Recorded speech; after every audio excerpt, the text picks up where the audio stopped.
We recently reached out to Helga and asked her a few more questions about her experience acquiring English here in the United States. Here's what she had to say. In the video supporting Prop 222, you said you picked up English quite quickly. Can you talk a little bit more about why that might be? Could you be more specific? Well, for instance, did you speak Russian at home and English at school?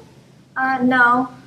Since my parents were proficient in English, we only started to speak English once we moved to the United States. They wanted me to pick it up as quickly as possible. Do you have any support outside of school? During my K-12 education, I had a tutor that helped me.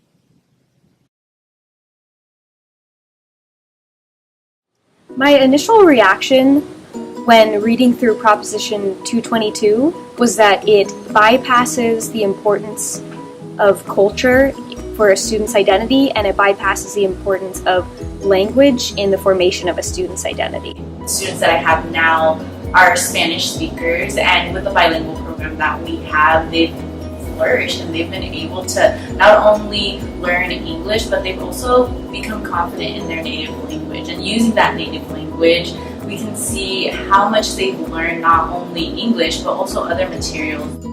Research has shown that supporting a first language supports the learning of a second language. We need to listen to the research and think critically about the true intentions of Proposition 222. My daughter, Jessica, is bilingual, and at her first school, she had a lot of trouble trying to fit in and finding her place because of the different cultural and language barriers.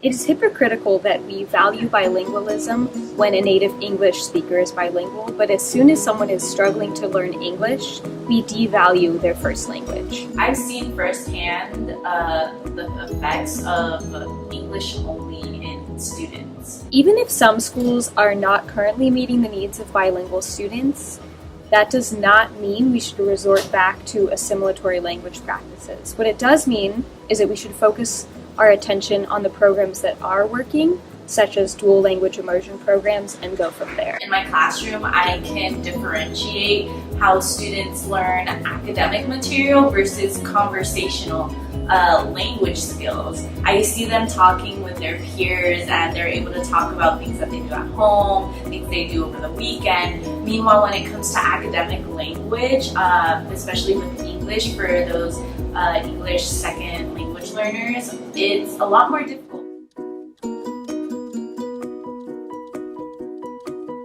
She entered a bilingual immersion school where she was able to learn more about her culture and further develop her native language, which is Spanish. I found that this program was very beneficial because it not only helped her improve in both her languages, but it also created a better sense of identity. Students tend to get a perception of their own culture and their own language, thinking about it as a deficit. Can you still speak Russian? Actually, no. I don't speak Russian very well anymore. I mean, I can still understand it, like when we go visit family in Moscow, but I don't speak it.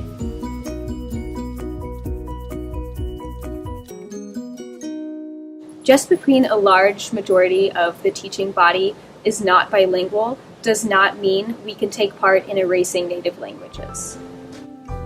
We need to think about our students, their future, and how they perceive themselves in our society. I believe that multilingual education is equity. I vote no on Proposition 222. Vote no on Proposition 222 for the sake of our children. At the end of this video, we've provided resources. Please look through them and please vote no on Proposition 222.